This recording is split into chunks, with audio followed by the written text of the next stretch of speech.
নমস্কার বন্ধুরা, আজ জামাই ষষ্ঠী। সব জামাইদের অনেক অভিনন্দন আজকের দিনটার জন্য।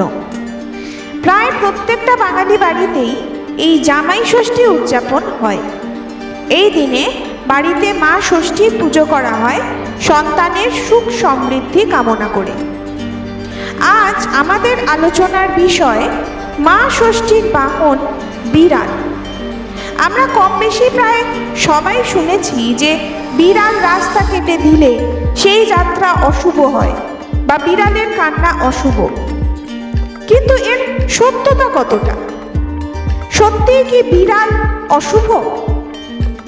তোমরা নিশ্চয়ই জানো যে আমাদের চারপাশে সবসময় কিছু না কিছু এনার্জি থাকে, হতে পারে সেটা পজিটিভ বা নেগেটিভ।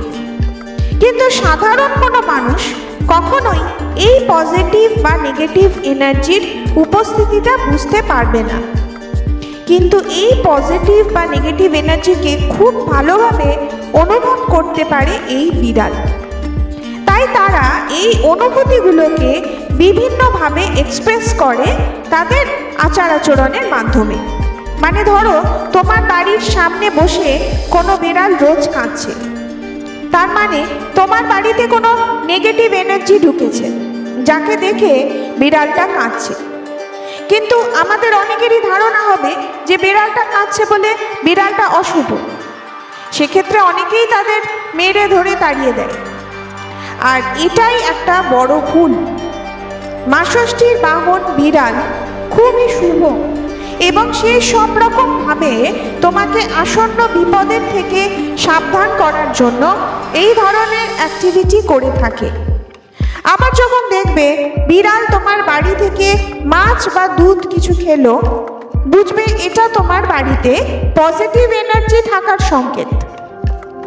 গরুড় পুরাণ ও নারদ পুরাণ অনুযায়ী যদি কোনো বিড়াল তোমার বাড়িতে এসে রোজ কাঁদে, তার মানে দুটো হতে পারে। হয় বাড়িতে কোনো দুর্ঘটনা ঘটতে চলেছে, অথবা বাড়িতে কোনো পিতৃদোষ লেগেছে বা কোনো পূর্বপুরুষের আত্মা সেখানে উপস্থিত, যার এখনো মুক্তি হয়নি। শুধু তাই নয়, আয়ুর্বেদ শাস্ত্র অনুযায়ী বিড়ালের স্পর্শ মহিলাদের স্বাস্থ্যের পক্ষে খুব উপকারী। মহিলাদের বন্ধ্যাত্ব দূর করে এবং তাদের প্রজনন ক্ষমতা বাড়াতে বিড়াল খুবই কার্যকরী।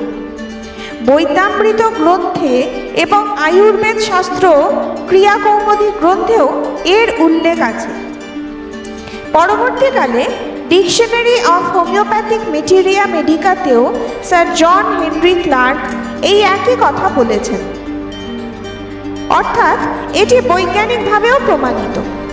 আর ঠিক এই কারণেই হয়তো মা ষষ্ঠীর বাহন বিড়াল এবং আমরা মা ষষ্ঠীর পুজো করি সন্তান কামনায়। আমাদের অনেকেরই ধারণা বিড়াল রাস্তা কেটে যাওয়া বা কালো বিড়াল দেখা, এগুলো সব কিছুর জন্যই এই অবলা প্রাণীটিকেই আমরা দোষারোপ করি এবং তাদের অনেক সময় মারধরও করি। কিন্তু আমরা যদি এগুলোকে আমাদের চিন্তা ভাবনার থেকে বার করে একবার গীতার সেই শ্লোকটার কথা মনে করি, তাহলেই আমাদের মনের অন্ধকারগুলো দূর হবে। কর্মণ্যেবাধিকারস্তে মা ফলেষু কদাচন মা কর্মফল হেতুর্ভূর্ম তে সংজ্ঞো হস্ত কর্মণি।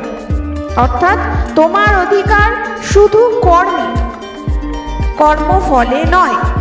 তাই কর্মফলের কথা ভেবো না এবং কর্ম করে যাও। এটুকুই ছিল আজকের ভিডিও।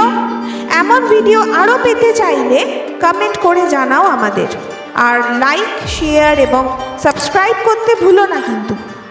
তাহলে আজকের মতো শুভরাত্রি।